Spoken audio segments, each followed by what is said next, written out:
Ini gokil banget ini guys. Tapi saya maknainya bahwa larinya Pak Rasman dari kejaran mobil itu bukan begitu demikian maknanya, tetapi lari dari kejaran pembulian netizen plus 62 guys. Gini, tapi kalau senyum satu kabupaten mati lampu.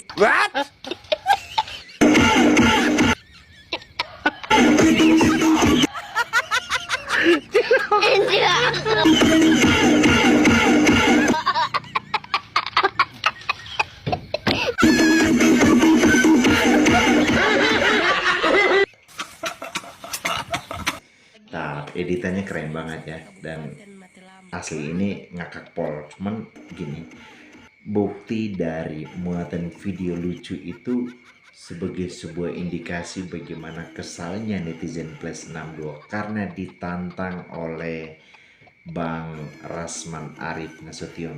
Gejolak apa yang akan terjadi di tengah-tengah masyarakat ini nih, ini lihat nih Bang Rasman.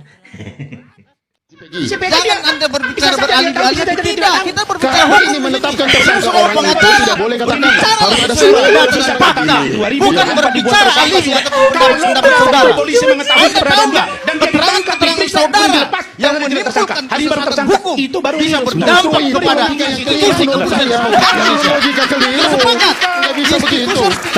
tersangka dulu dia baru DPO.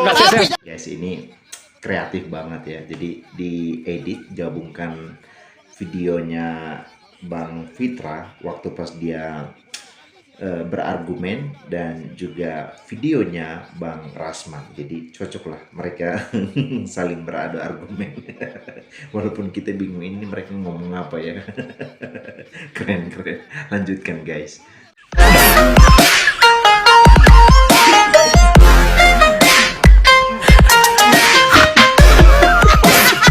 Sorry guys, aku mau nanya dulu. Ini kan audionya ini kan audio orang Jepang gitu ya.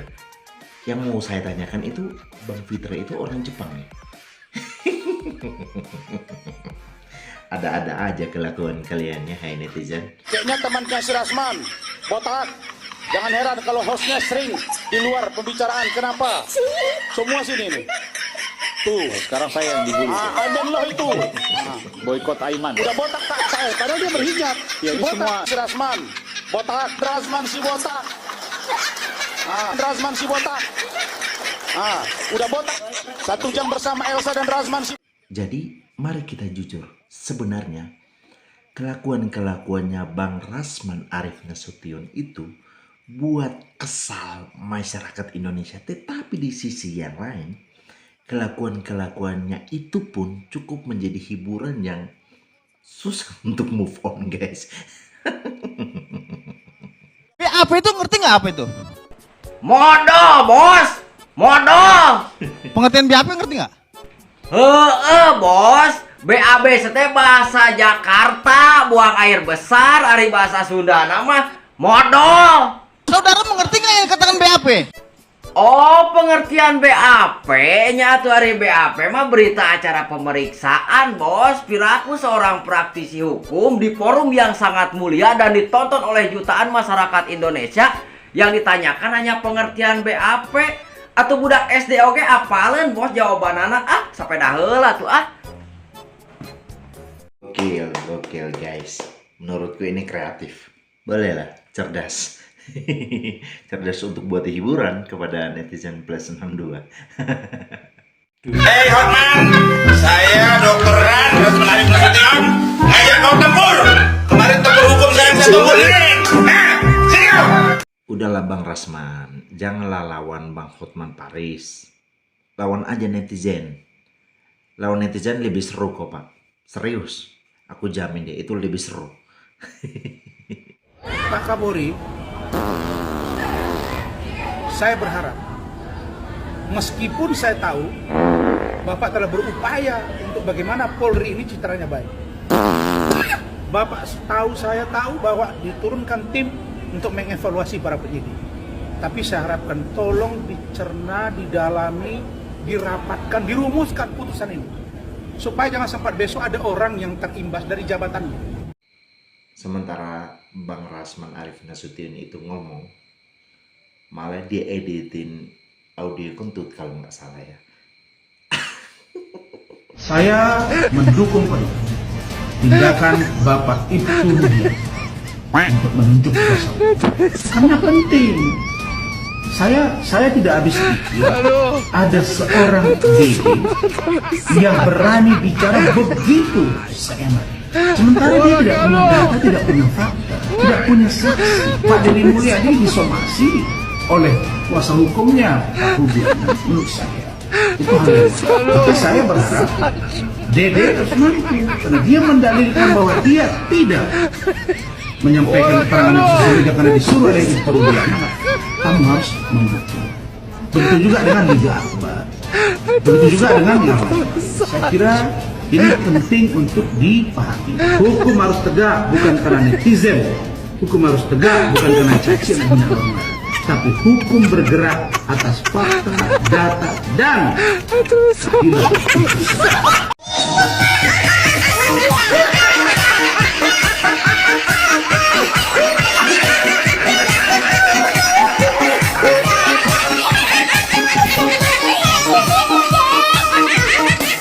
Aja kaliannya buat ini fotonya Bang Rasman itu seperti dia lagi sembunyi di tong sampah kalau nggak salah itu, sementara dia dikejar atau didatangi oleh tentara dari India.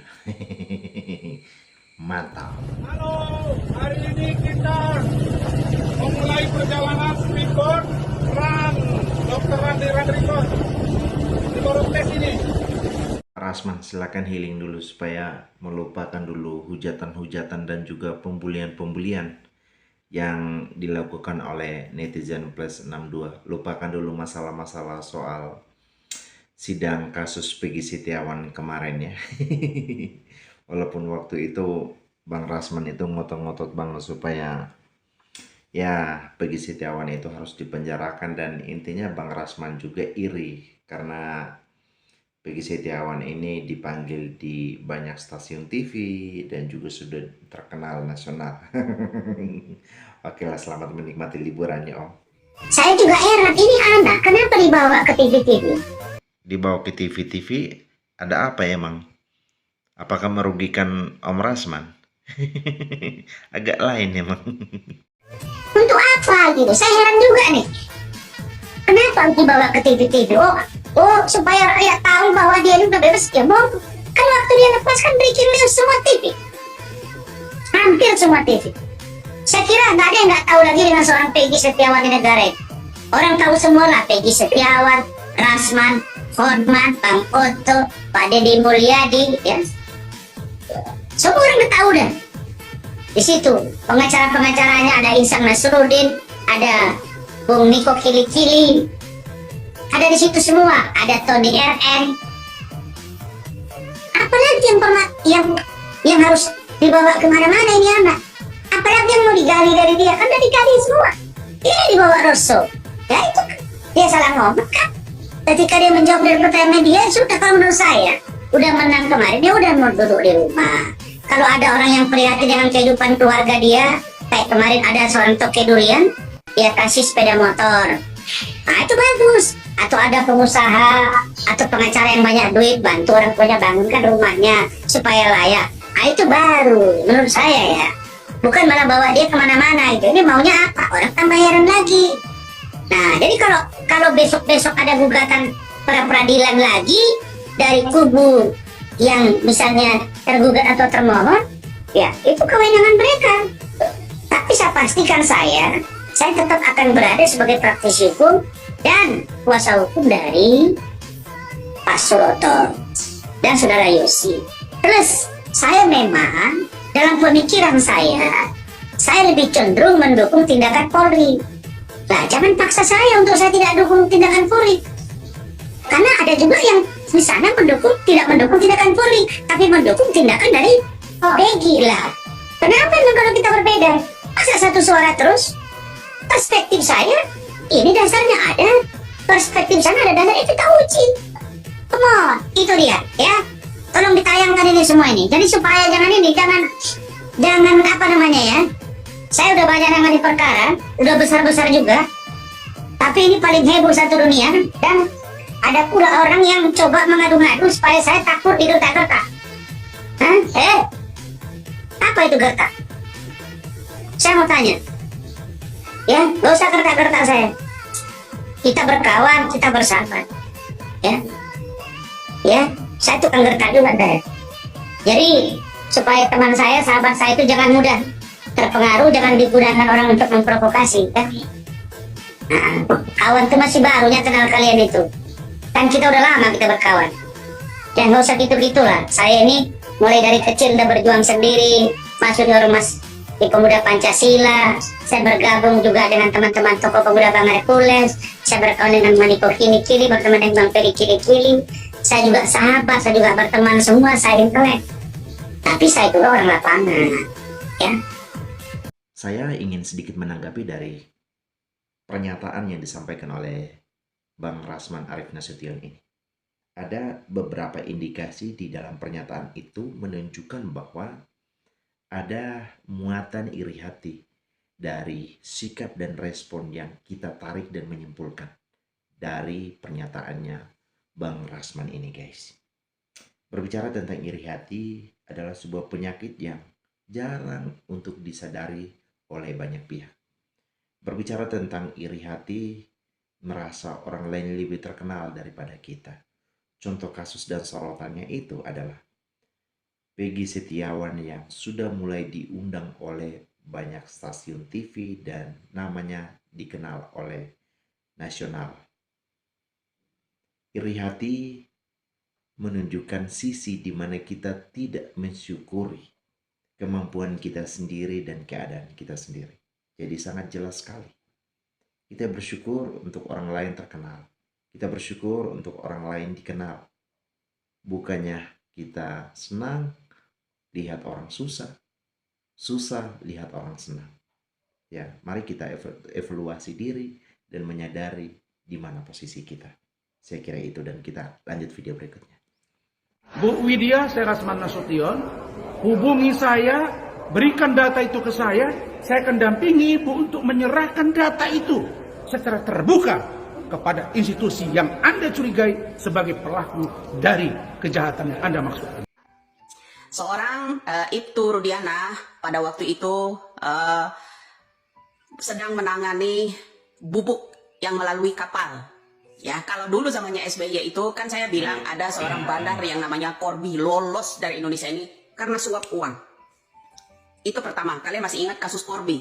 Itu melibatkan yang namanya anak seorang penguasa yang tatonya dihilangkan. Sekarang ini jadi ketua PAN juga kan. Nah itu satu.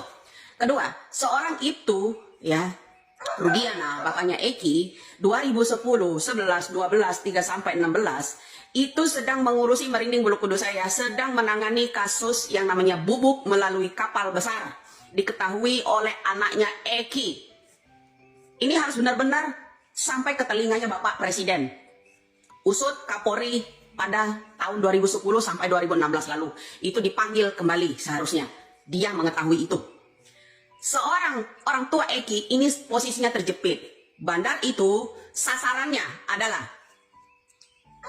Eki. Atas suruhan bandarlah anak-anak geng itu menghabisi yang namanya Eki. Ya, tidak ada unsur soal-soal Linda atau yang namanya Pina, dendam, dan sebagainya. Tidak.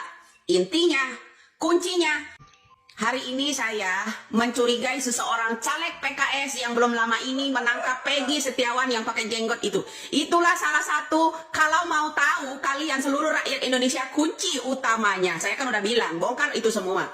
Ya, bandar itu sangat dekat dengan orang yang menangkap Peggy Setiawan, seorang yang namanya buruh bangunan itu, ya kuli bangunan. Itulah orangnya. Saya tidak bohong ya, saya tidak bohong. Saya berani taruh. Itulah orang salah satu kuncinya. Salah satu kuncinya itu ya. Saya mencurigai yang namanya caleg PKS itu mantan caleg PKS ya. Saya bukan fitnah. Tapi salah satu orang itu adalah menyuruh yang namanya anak geng-geng motor ini, termasuk yang namanya Peggy lah, Aldo lah. Orang yang memukul yang namanya Eki itu adalah Aldo, suruhan si bandar. Oke? Suruhan si bandar. Si bandar sangat dekat sama orang yang belum lama ini ketangkap di supermarket sedang membeli celana yang berjenggot. kalian perhatikan, saya memperhatikan itu ya. Setiap ada postingan di media sosial ini, selalu ada orang itu di depan pakai kamera. Orang yang berjenggot itu. Itulah salah satu orang kuncinya. Saya bukan fitnah. Ya, saya bukan fitnah itu ya. Salah satu kuncinya adalah orang yang berjenggot itu. Mari, Polri jangan tuli, kejaksaan jangan tuli. Tolong orang itu diinterogasi. Dialah tahu kunci yang namanya seorang bandar yang membayar anak-anak itu. Termasuk yang namanya salah satu Aldo pada malam hari itu. Ya, itu kejadiannya bukan di jembatan itu ya, tapi di tempat lain. Diseretnya baru ke sana. Ya, itu sebenarnya dilakukan di tempat lain. Itulah pelakunya adalah Aldo. Ya, pelaku utamanya bernama Aldo. Kita nama samaran Aldo ini kita nggak tahu. Ya, nama samarannya Aldo itu ya. Jadi polisi singkat kata saja, saya semoga ini omongan saya ini sampai ke telinganya Bapak Presiden. Hukum ini tolong jangan dikorbankan kuli bangunan, jangan dikorbankan orang yang penjara-penjara itu. Betul, mereka itu dibayar. Salah satunya yang bertahi lalat itu. Satu yang bertahi lalat itu saya tahu. Dia betul mengenal betul ya uang itu karena dia menerimanya. Ya, saya udah bilang ini semuanya karena uang. Uang itu menerimanya dari orang yang berjenggot itu. Ya, yang berlagak menjadi penangkap Peggy Setiawan seorang kuli bangunan kemarin. Itulah tolong buat Kapolri, ya kepolisian, tolong itulah orang salah satunya harus mengusut ini. Jangan dibungkam pakai uang. Dia ya, itu yang menangkap Peggy Setiawan ya. Nah, itulah salah satu orangnya, kunci utamanya agar hukum ini bisa tertegak luas. Ya, jangan memfitnah yang lainnya.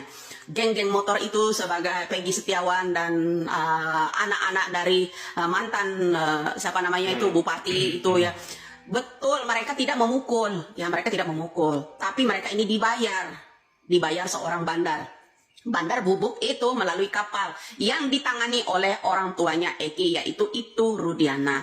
Ya, saya menolong-tolong ya, selamatkan yang namanya bapak itu, seorang orang tua Eki ya. Ini dalam pengawasan seorang jenderal berpangkat, karena backingan bandar itu orang berpangkat tinggi di kepolisian negara kita ini. Ya, itulah bobroknya hukum di Indonesia.